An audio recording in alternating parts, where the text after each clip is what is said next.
Welcome to Austin Eras, the podcast that unravels Austin's transformation into a 21st century boomtown and explores its potential future. Brought to you by Collective Advisors, Austin Eras takes you on a journey through the city's evolving landscape and rich history, offering insights into its dynamic past, present, and future.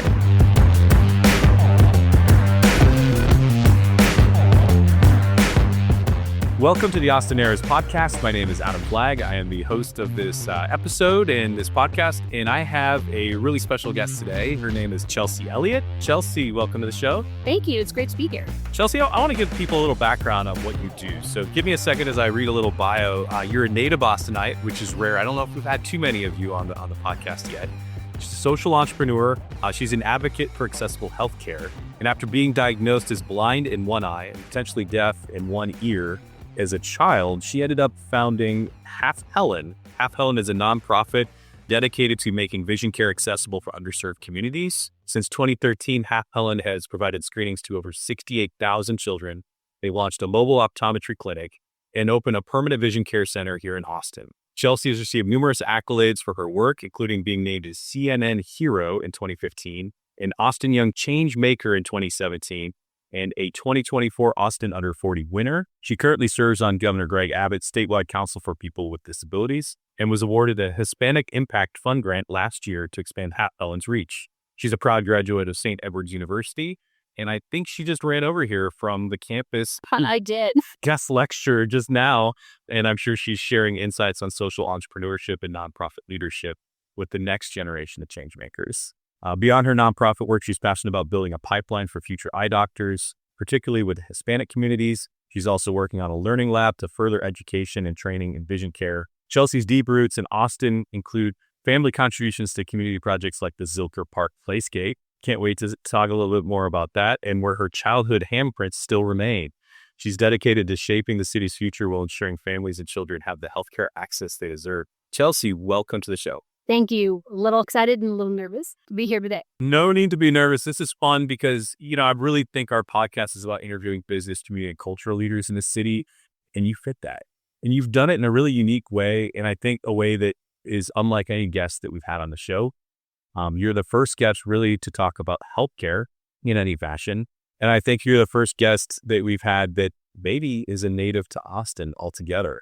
My goodness, where are we? So welcome. You're a little unicorn. So being a native Austinite, you grew up in an entrepreneurial family. How did the upbringing that you grew up in, tell me a little bit more about your parents, but shake your perspective on community service and starting your own nonprofit? Absolutely. Like you said, born and raised in Austin, northwest corner of Austin. And I grew up in a really great and secluded neighborhood where all the families had children about the same age. And so we were able to play at each other's houses. We would go out and take our annual Bluebonnet photos because those are coming up. Trips to hometown heroes like Amy's Ice Cream. And we would also spend pretty much every weekend out on the lake. Loved going to Lake Chavez as a kid. My father ran a small telemarketing agency who focused on raising funds for area's youth sports organizations because he believes in the power of activity and sport and helping advance a student's self-worth and academic achievement. That's amazing. And so he was focused on academic achievement and sports and everything else. And your mother started a charter school, the fourth charter school in Austin. Not your ordinary school or NIOS for short. She started it the year I went into second grade, and my brother graduated high school in 2004, and I graduated in 2009. So she just got this wild idea that I'm going to start a charter school. I mean, this takes some work, does it not? It does, but it actually came from a frustration with the public school system. So my brother had a great kindergarten teacher, but a first grade teacher whose son was diagnosed with cancer and she wasn't present. So a substitute filled in and didn't notice that he was falling behind on his literacy and his reading comprehension. Second grade teacher, brand new to the classroom, didn't realize once again he was falling farther behind. And then the third grade teacher said he can't read and enrolled him in special education. When in fourth grade, he finally got a great teacher, got him up to speed, and he was reading well above grade level. And the school district wouldn't allow him to leave the special education system. So my mom was frustrated with the experience. And more importantly, they were using textbooks that were labeled content mastery. So really identifying these students and making it obvious their enrollment, which shouldn't be a thing.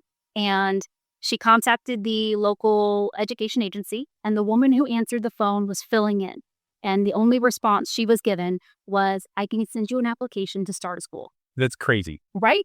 Like, whose response is that when you call and you say, let's just start a school? Yes. Like, who trained her and said, hey, I'm going to take a lunch break. If someone calls, just say, I can send you an application to start a school. But it works. It did. My mom's like, I don't want to start a school. I want to know what else is out there. And like, school choice is a great conversation happening in the legislature. Yeah. So when she called in 1995, before W. Bush ran, the state of Texas was looking at how do we add more charters? How do we expand school choice in Texas? And she said, no, I don't want to. And the lady didn't have any other answer. She didn't know who to transfer her to. She was a temp. So my mom, frustrated, said, fine, send me the application. Then with a single piece of paper, 8 questions on it. She was a Generation 3. So. And it's NIOS, not your ordinary school? It Okay. still exists today. And it's up in North Austin? It is. It is one of the top 5 high schools in Austin. Is she still involved in it? Not as much. So my senior year of high school, she was frustrated with how the education advocacy movement worked in Texas and had a Jerry Maguire moment where she wrote this crazy business plan for a statewide association. What if there was one entity who could take all of charter school leads, small and large, and effectively communicate those to the ledge and improve charters for all players? So she left to start that in 2009 and built the association up. So yeah, going back to your question about entrepreneurial, entrepreneurs were very much a self-starter. If there's a problem, let's solve it. So yeah, let's think about this. So here you are, you're growing up with this, and then 2013, you graduate from college? I do. So my story, a little different. I came into this place after I lost my eye. So when you were telling the half Helen story, being blind in one eye and deaf in one ear, it was learning about Helen Keller in the 4th grade that I boldly declared I was half blind and half deaf like Helen Keller. And I never dreamed a childhood nickname would come to characterize what I do. But in middle school, my eye had developed a cataract, spent a silver occlusion. I pictured these events like graduation and prom coming up, and I wanted eyes that match. So my sophomore year of high school, I had my eye removed, which was a natural consequence of the virus. And I was fit with a prosthetic that you see today, but I didn't anticipate the emotional devastation of losing my eye, especially when I was 15 years old. Yeah, that's got to be such a challenge. Going to the high school without an eye, it was surreal, wearing an eye patch for 2 weeks. And I was really fortunate to be in a school where I had 22 kids in my graduating class. We all grew up together, and that first day, they all wore eye patches with me. No way. So I wasn't alone. They did it for 2 weeks until I got my prosthetic. What a community. Yes. And that's one of the motivating factors to go to St. Edward's. Staying local is that I was fortunate to grow up in a very tight-knit community, a neighborhood, and then being part of a tight-knit school, but always kind of being at the forefront with my mom being the superintendent and founder. And then going to a university where I had the small enough class sizes to help me heal, kind of go through that healing process, as well as expose me to the university's mission at the time, which was Take on Your World. And that was the catalyst for when I graduated in 2013 to start Helen. So you just thought, hey, I'm going to graduate, I'm going to get some graduation money, and instead of like, I'm going to go look for a first job, I'm going to create my own first job? Yep. So I was introduced to a really cool piece of technology. It's called the Spot Vision Screener, and it's a camera. And within seconds, can take a picture of a child's eyes and check if they're nearsighted, farsighted, they have astigmatism, blurry vision, or if they're at risk for the leading cause of blindness in children, which is called amblyopia. And I was like, if this device had been around when I was a kid, it could have saved my vision. Yeah. So my mom, huge Governor Ann Richards fan, she went full Ann Richards on me and said, shut up and go do something about it. So I got a grant to buy a camera. And at the time, Texas rules legislature only allowed for the use of this technology for kids up to the age of 4. And I was like, well, that's not acceptable. So being a 24-year-old, I Googled the states that did not have a streaming program, and Hawaii was one of them. So I ended up on the island of Maui for a year and a half. There's a detour that works. It was. And the Hawaii legislature was in the process of repealing the law requiring screen needs when I showed up. And when I asked for permission, they're like, it doesn't matter. We're going to appeal this anyway. So why not? Go do it. And I took that as a yes. And we were able to maintain the law. And we also fundraised locally to buy 3 more devices so that way they can maintain the program after I left. That's amazing. So I don't want to jump too far because we're going really deep on Helen, which is awesome. I want to bring some of that back too as we go, but I want to make sure we cover some more of the past. So I think just the fact that you're a native Austinite, like that warrants conversation on its own. So one of the things is you talk a little bit about your mom being part of helping build the Zilker Park Playscape. So this is like the playground area. It's where they've got the Zilker Zephyr, and I know that's all gone through changes. My kids are not here. Like, yeah, how does this like what happens? How do you do that? Oh, I believe she used to take my brother and I to the park, and she saw the old structure falling apart. Okay. And so she, being proactive, reached out to the city and said, what can we do about updating this play structure? Because it can't possibly be safe for kids. Yeah. And the woman who answered the phone was like, there's a committee, you want to join it. So she did. And they met weekly.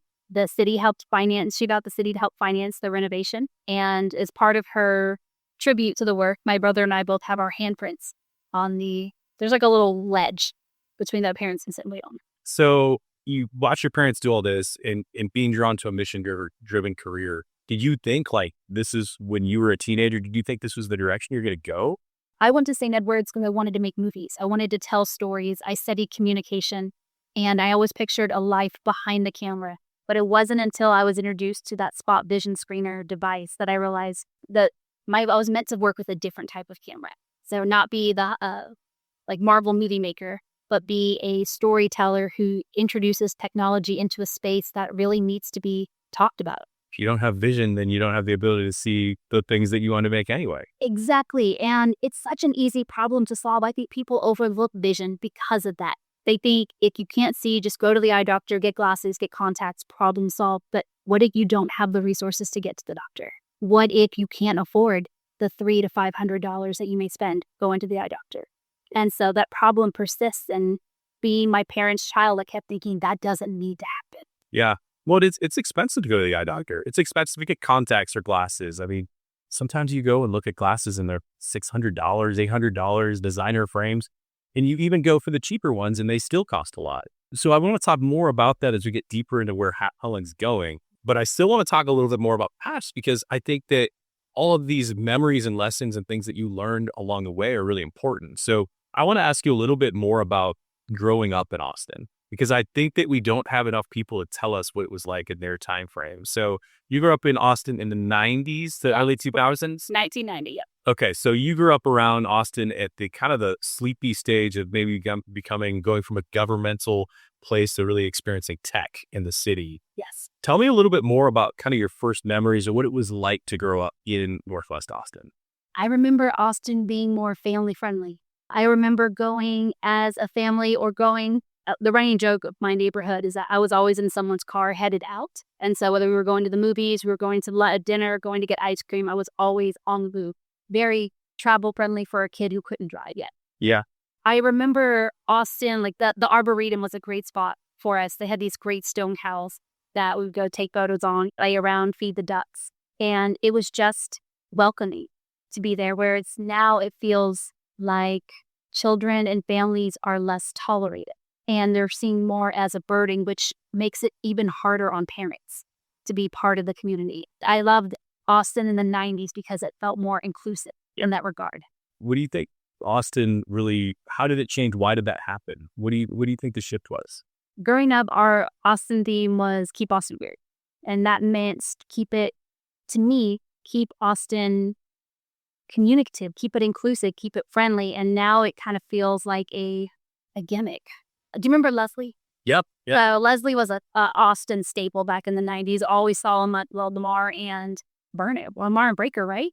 And to me, that he was Austin. He was sincere. He was pleasant. He was friendly. He was approachable. Maybe that's what I really loved about Austin in the 90s is how approachable and open it felt. Yeah. Whereas now with going out to events, there is more digital communication and fewer in-person conversations. Yeah, I'd agree with that. Do you feel like that happened just gradually over time? Did you feel like there was a time where all of a sudden you went, okay, it's changed? I feel like Austin really embraced the Keep Austin Weird and really went heavy towards the millennial demographic. And with a lot of younger singles, younger couples moving to town, there was less emphasis on restaurants and community spaces to be family friendly. So Chelsea, right before you came over here, you were a guest lecturer at St. Edward's University. Yes, I was. And you went there, you chose to stay in town for school and go to St. Ed's, which is a really unique place.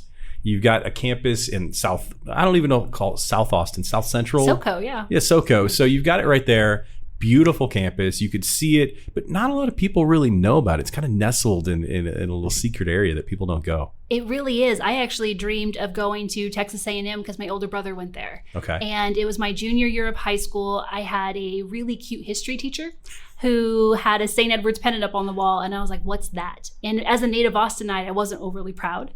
But you're right. It's a tiny little close-knit community that we're identified by our bright red roofs. Yeah. You can see it as you do the flyover on 71. And I did a junior day tour and realized this is where I'm meant to be. It was an instantaneous connection. I appreciated the small class sizes, the kind of self-contained campus. I can come in and out of the university as I wanted to. But more importantly, I got to meet the professor who really became the catalyst for what I do today. Who's that professor? Oh, so she's the professor of the class I just lectured at. Her name is Stephanie Martinez. And she was a pistol. When I was an undergrad, I took her ethnography course, and it's the study of your environment. And we had a particular assignment in autoethnography, which is the telling of your life story through political, social, economic perspectives. And the first draft I turned in of this paper came back like bloody red. That's when we still had like paper assignments. Yeah. And it was just her telling me I didn't go deep enough exploring my own vision loss. And the third edition, the draft she finally accepted, became the business plan for Half Helen. Really? Mm-hmm. So she pushed you into this. She basically said, "Hey, you need to address these issues. This needs to be in your article. This needs to be." She told me, you have a story to tell. Yeah. You have a connection. You have a very clear. So Dr. Martinez, when she read my story, she told me that I had a very clear purpose, a clear path to making a difference in life. And the only way I would get there is if I could actually process the hurt and the loss I experienced when I had my eye removed. And she didn't give up on me. She kept pushing until I got the emotions down on paper, and then those emotions turned into the plan. And that included advocacy work, which I never dreamed I'd be doing. So yeah, you do all this. You graduate in 2013, like we said earlier, and within like 2 years, you're named a CNN hero. How do you do that? How do you grow and rapidly just champion what you're doing and get there so fast? Let's see. I was in Hawaii, and we were working with the Hawaii legislature, and I was nominated for the award. The producer who worked on my story called my parents' house because that was the phone number listed on the application. And at the time, my mom was preparing for a Christmas party, and the producer said, "Is Chelsea there?" And my mom responded, "She doesn't live here," and she hung up. Oh, thanks, Mom. Exactly. And the producer waited another minute, called back and said, "Is Chelsea, I'm looking for Chelsea. Is she there?" And my mom said, "She doesn't live here," and she hung up again. And I was like, "You gotta be kidding me." I'm not calling your mom's house anytime soon. No, especially not during the holidays. Okay. But it was the third call when she read caller ID finally and saw that it said Turner Broadcasting Company, and her face she drained. She's like, "No." And the woman finally introduced herself as a producer with the CNN Heroes program, looking for Chelsea because she wanted to tell the story of how we were implementing a vision and hearing screening program and reinventing or bringing back a hero, Helen Keller, which at the time Texas was going to remove her from the list of historical figures. Really? Mm-hmm. Wow. So when 2017, I was named a State Board of Education Hero for Children for helping keep Helen Keller in partnership with the Lions Clubs of Texas as a historical figure for third graders. That's amazing. So this CNN Heroes thing happens, you have recognized for other things, and all along the way, you start out with just you as Half Helen. Mm-hmm. And how does that progress? Tell me a little bit more timeline of like from 2015 on, after you get back from Hawaii and you're doing this stuff, what that looked like here in Austin, the growth and the things that you've been doing to kind of build Half Helen. So at the time in 2015, I was providing vision and hearing screenings in school because they're required by the state. And my mom had worked for a school at that time. I had gone to visit her, and the school cashier was a 20-year-old girl who had graduated from Lockhart High and was looking to do more than just work in the cafeteria. So she had heard me talk about my work, and at the time was the quietest human being you'd ever met. And I'm hard of hearing, and I would have to ask her, "What?" I'd always lean in. But she wanted to do more. So she came to work for me as a vision screener. And within a year, quietly mentioned her dream of going to nursing school. But her family didn't feel like that was the right journey for her. They wanted her to stay home, stay local. So I encouraged her to bring her schoolwork to the campuses that we were serving. And during breaks, we would study anatomy. We would study her blood pathogen class. Okay. I'm real squeamish, so that was the hardest for me. But we studied through her coursework until she completed all the prereqs to go to nursing school. And she is now a nurse at Dell Children's Medical Center. That's amazing. So she's found her career path. And you helped her get there through the mentorship that you got, that you received, and then you were able to give. Yes. Because you were mentored along the way too. Oh, 100%. You don't get to make the impact that we do at Half Helen without seeking advice. Yeah. So talk to me a little bit more about what really it started as. It was a vision. We're going to do vision screening. Then you did a little bit of hearing screening. We did. So my initial vision is I wanted to remove vision and hearing barriers to academic success.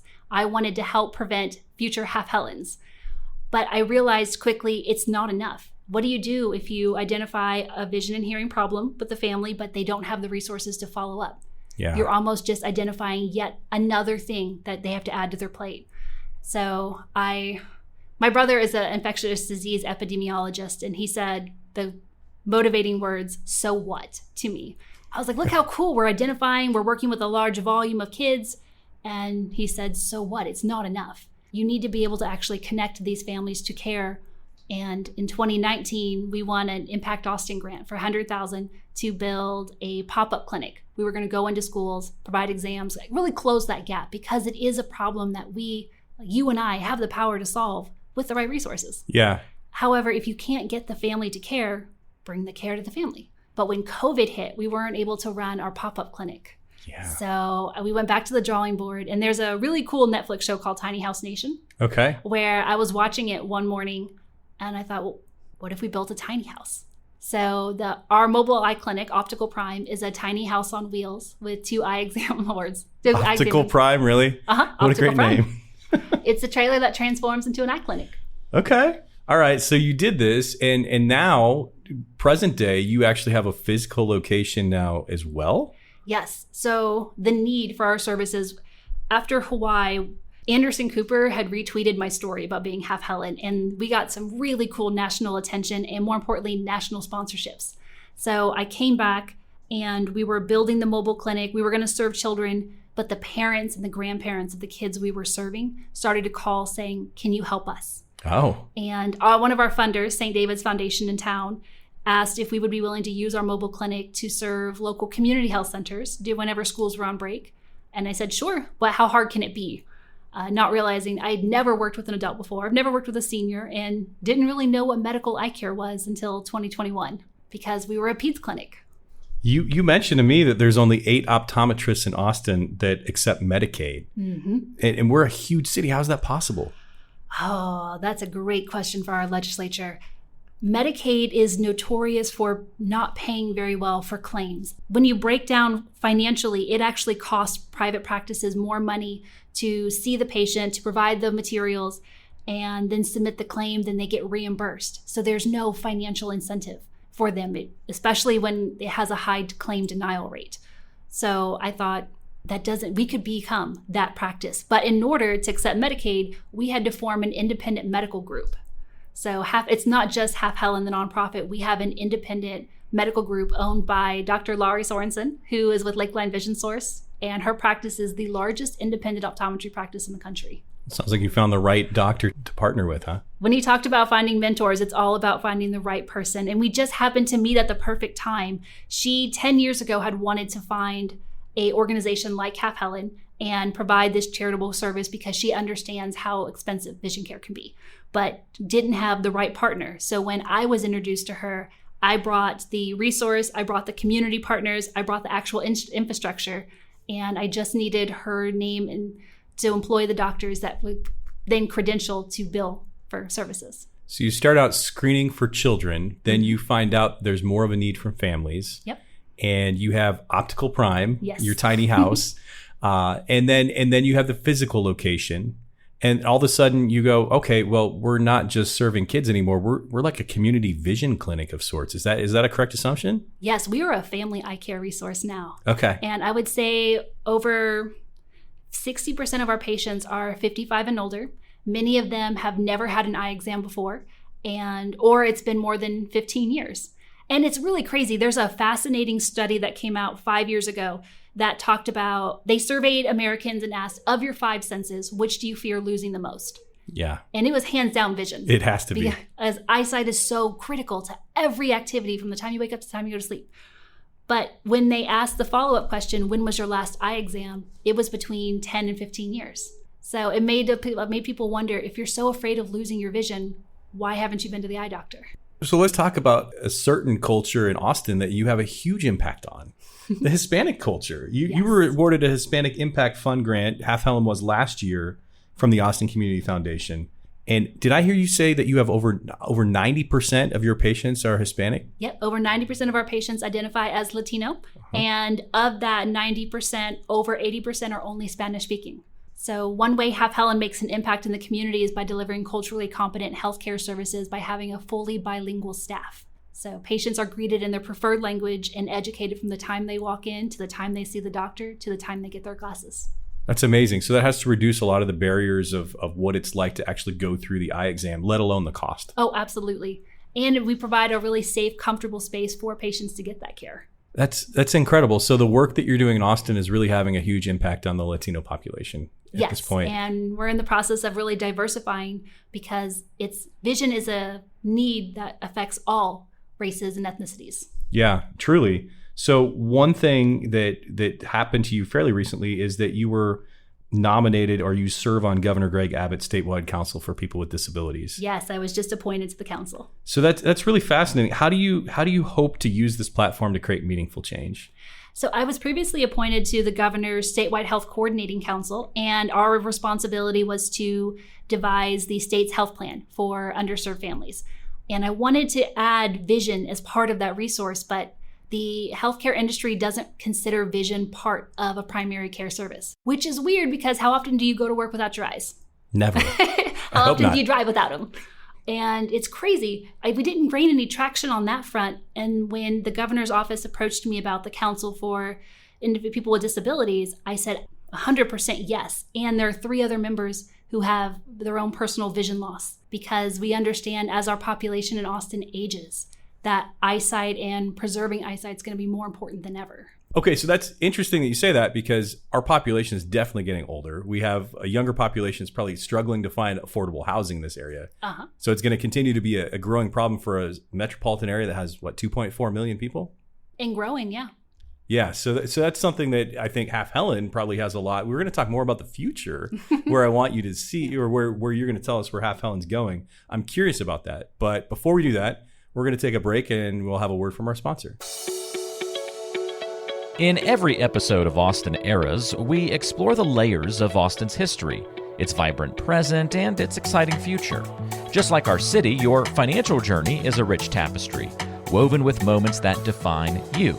At Collective Advisors, led by Adam Flagg, Managing Partner, Senior Wealth Advisor, and Certified Financial Planner Professional, your financial story is in skilled hands. We understand that your financial needs are as unique as Austin's skyline. And much like the city's history, innovation is at the heart of what we do. Whether it's investment management, retirement planning, or navigating life's transitions, Adam and his team leverage a collective of dependable professionals to support your financial journey. Their goal is to help you build, maintain, and enjoy financial security. To start crafting your financial legacy with a team that's as dynamic and innovative as Austin itself, visit collectiveadvisors.com or call 512-467-1923. And welcome back to the Austin Eras podcast. We have our guest here, Chelsea Elliott. She is the founder of Half Helen Foundation. And Chelsea, we've known each other for maybe 8-10 years now? We met through the Austin Young Chamber? Yeah, 2017, I think I approached you and I was like, hey, I'm going to do vision screenings. And you're like, yeah, that's really cool.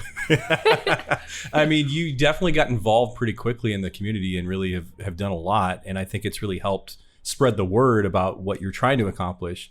I want to talk to you, though, a little bit more about what life's like for you just in Austin in general. So I know you talked about the motto of keeping Austin weird.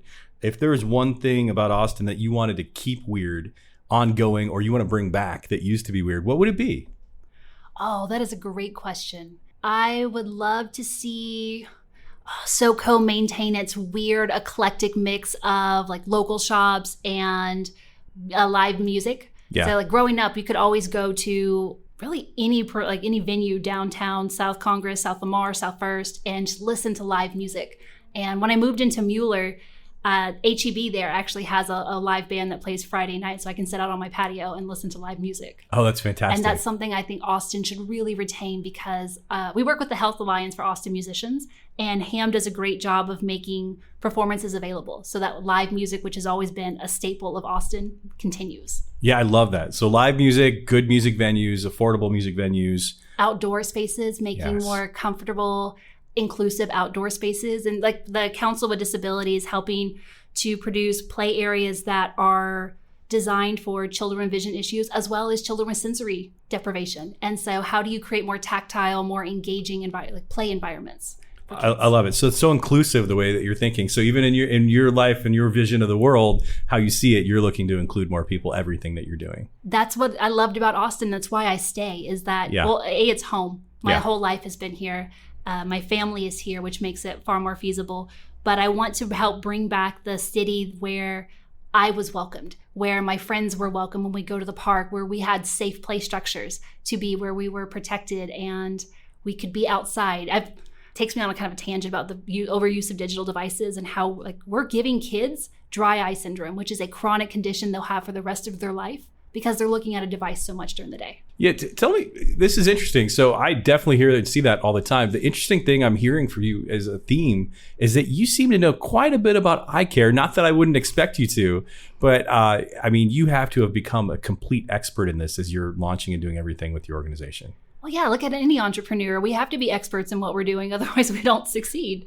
But I've found if I don't understand something, I ask question after question. So when I met you at AYC, I worked the gamut of area organizations because my objective was I needed to get to know people. I needed people to understand that Half Helen was a nonprofit. There's over 7,000 of us in Austin. Yeah. So a lot to keep track of. But then I had these bigger visions, like what if we were to develop a software application that helped us track our screening results more efficiently? Because I noticed middle schoolers, especially middle school boys, if they don't want to wear glasses, throw away the referral letter. And I'm like, I can't help you if mom and dad don't know there's a problem.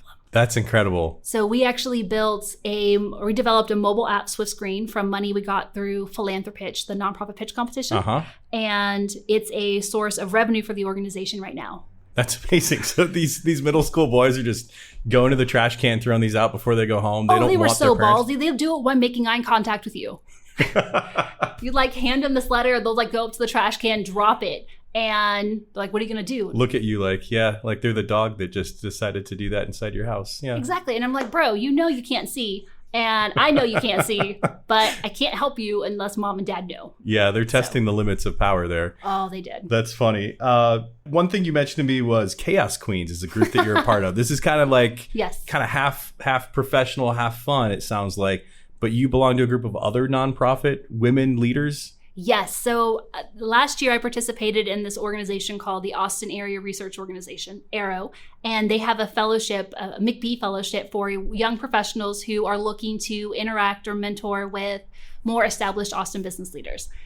Of the 10 of us, I met three girls, the three of us, sorry, Liz, Beth, and I, where Liz is the CEO of LifeWorks Austin.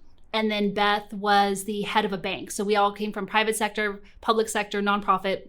And we were trying to figure out, of the conversations taking place in Austin, what could we do about it? And more importantly, of the conversations taking place, they're so similar. There was no dissent. There's no discourse taking place. So the Chaos Queen concept came from adding a dissenting opinion and just wanting to challenge the echo chambers that we were hearing. I love it. So you guys get together every so often and just challenge? Oh, once a month. Yes. Once a month? We have topics and we talk about, through our fellowship, we were invited to learn more about CAT Metro's transportation development. We talked about Austin healthcare councils, work with federal funding to build a biomed development plant. Okay. And then all the conversations about creating a mega Austin San Antonio complex. That's an interesting one. That is a very interesting one. And oddly enough, Liz was born and raised in San Antonio. So when our first bonding conversation was over the idea that Austin should go into San Antonio and develop a leadership academy and teach San Antonio businesses how to be Austin leaders. And she's like, why on earth would we do that? Yeah, exactly. Your city is younger than ours. We are bigger than you, but you won't have the nerve. And it's my native Austinite kind of rose up. I'm like, well, of course. So it was a fascinating dynamic because she was pro San Antonio. And the more she and I talked, the more I realized, oh, maybe Austin doesn't have all the answers. Because and maybe the fabric of our cities are two different things too. Exactly. And then maybe you don't take an Austin-based leadership academy, build it in San Antonio and say, hey, be like us. Yeah. And versus making it a meaningful dialogue. I love this conversation because this is really interesting. San Antonio has an entirely different way that they operate and what they do and how they look who as a they city. Want to be seen, how they interact with the community, what their priorities are. And it was so ballsy of Austin, of Aero, to go in and say, hey, we're going to do things our way. Yeah. And think that would get a conversation going. So the Chaos Queens kind of took that mentality and we were building on how can we involve San Antonio in these conversations we're having in Austin? Because maybe Austin could learn from other cities. Of course. But yeah, my native Austinite kind of rose up like, no, of course we have the answers. We're the center of the world. And I was like, oh, maybe we're not. So in 10, 15 years, do you think this is obviously going to be more of a conversation? What do you think is going to happen with the corridor?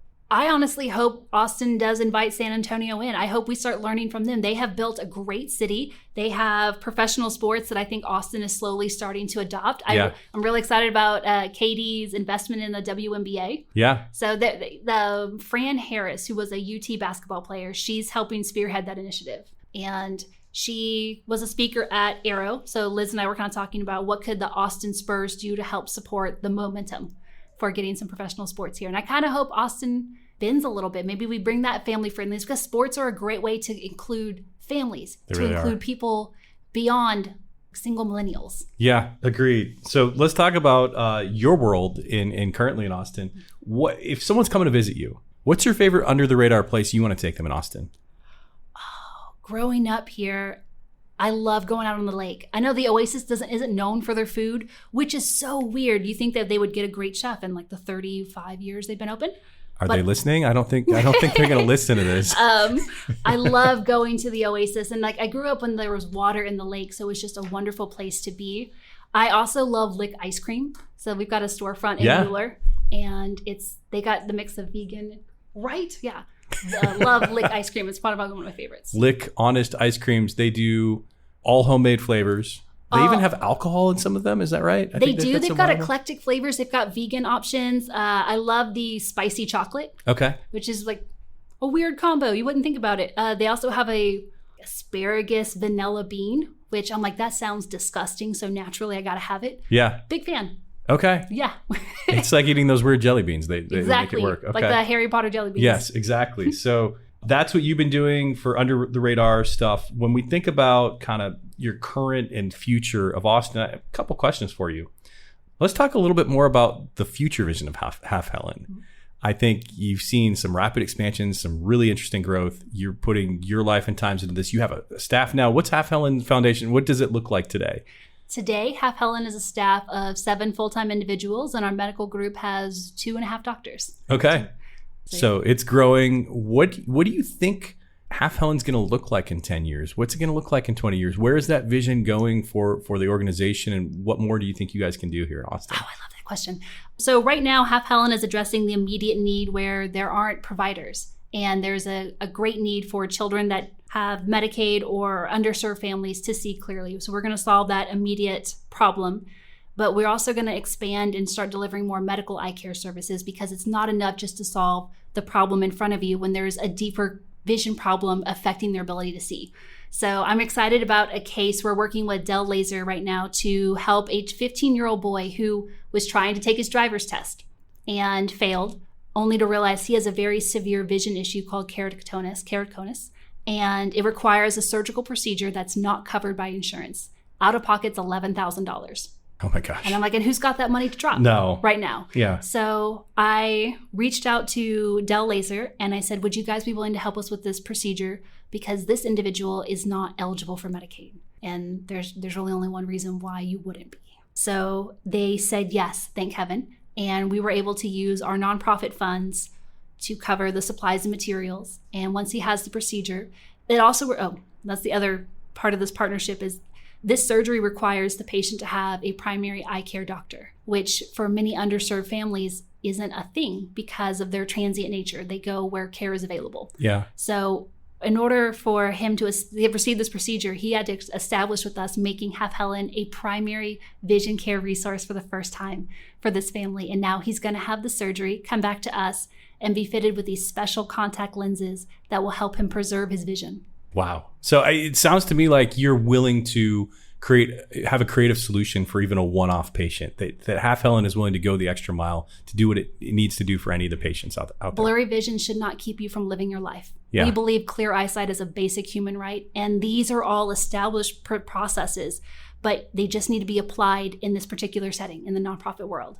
For sure. So talk to me a little bit more about policy decisions and how they can affect your patients. You're kind of dancing around this a little bit, but especially your Hispanic and lower income clients. I mean, how do you navigate those challenges while staying focused on your mission? Very delicately. My role with the Governor's Council for People with Disabilities will help shed light on the importance of vision care, preventive care, but more importantly, making it known that these more severe vision issues are affecting children, adults, and seniors' ability to live any quality of life. And I happen to have a staff of employees that one received asylum. And so we are playing very cautious because we've had patients feel emboldened to harass them. One particular patient asked, because of her accent, are you even allowed to work here? And I was fortunate enough to hear that interaction, pull her into our admin office, went out, served the patient, and he's on our do not call list. Yeah, you have the choice. Yes, and who you want to serve and how you want to serve them. Absolutely. But I do not feel in any way, shape, or form that it is acceptable to go into a place of business that's offering you a service and question or harass the people that are there that are just trying to help you. It's not okay. No, and it's shocking to hear that that's still something that would happen here. And that it's becoming more acceptable. Yeah. And so I hope to use my role in these commissions to put a pause on that behavior and then redirect that energy into more productive conversations, like how do we keep this from happening?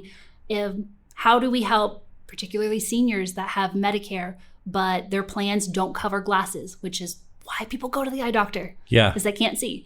And I want to be able to advocate on the front that these seniors, which have largely a fixed income, should deserve the ability to see clearly.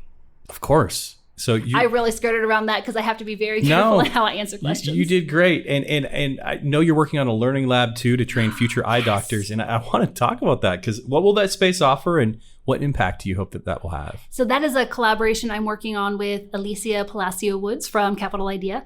And it would be an opportunity for high school students and working adults who are interested in the vision care ophthalmology space to come receive this really immersive, interactive experience where healthcare, if you're not in the field, sounds really glorious, exciting, so financially successful. And then you get into the space and you're like, oh, it's a lot harder than I realized, especially when you work with the population that we serve. So we wanted to create a learning lab that would make just exposure available to students, but then also with Capital Idea, direct them from these like healthcare workforce support roles into being the decision maker, because America's desperately going to need doctors in the next 10 to 15 years. And we've got to get kids into those professional and medical schools to meet that need.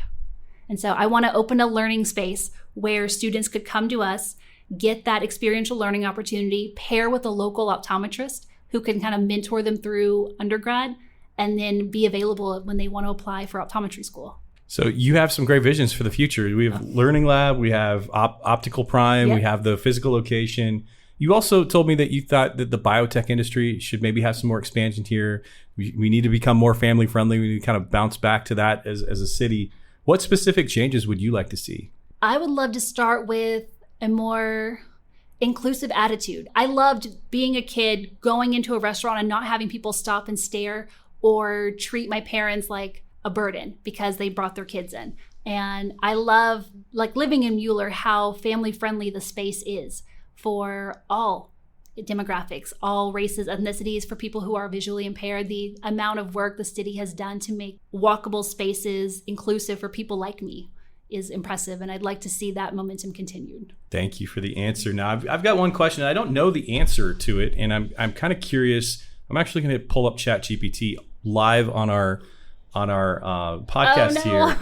I want to know an answer, and I don't know. So I'm going to just talk right now and I'll tell you the question in a second. So the question is, and this kind of looks at your learning lab that you're trying to do, but I'm curious about Hispanic representation in the eye and vision care space, in the optometry space. I'm curious what ChatGPT is going to tell us is the answer, but how do we cultivate a pipeline of future eye doctors and improve access to healthcare careers? And knowing that 90% of your patients are Latino.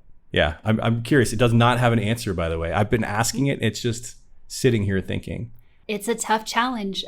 A lot of the support programs in place for Latino high school students direct them into these healthcare support roles. And that's where, working with Capital Idea, we could multifacet their experience with healthcare, being in that support role, but then also put them on the trajectory to be the doctor. I love it. I love it. And by the way, just for the listeners that are still waiting, there's still no answer from ChatGPT. So that tells us all that we need to know, and the fact that needs to continue to be a big focus of representation is like less than 3%. 3%? Optometry schools. Wow. Okay. So that has to change for Austin and any Latino population. 100%, because you look at who do you imagine when you picture someone cleaning up Austin, feeding Austin, taking care of Austin? The many of those support workers are my patients, and they have the exact same capacity to be the doctor as I do. And so I just want to create the opportunity and the exposure for them to get that. So you spent a ton of time advocating for early intervention, access to care. We're talking a lot about the population. We've talked more about Half Helen, but what's the big picture vision for the community you serve? If you had to write your epitaph at the end of your life, like, this is my passion, this is my mission, what do you want to be remembered for when it comes to Half Helen and your mission? That the 78,000 children that I estimate that cannot see right now all have access to clear vision, and they know who to call if they can't see. I love it. Thank you so much for spending time with us today. My pleasure. This was exciting. Austin Era's podcast, Chelsea Elliott, was our guest, and tune in, and we'd love to have you back again. We'll have some future events and things we'll invite you to as well. But thank you again for being a guest today. Thank you. It was my pleasure.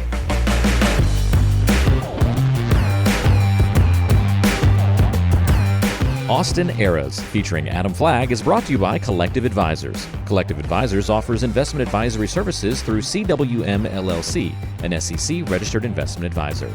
Guests on Austin Eras are not affiliates of CWM LLC, and opinions expressed by guests may not reflect those of CWM LLC. This show is intended for educational and entertainment purposes and is not intended to provide specific legal, tax, or other professional advice. For a comprehensive review of your personal situation, always consult with a qualified professional.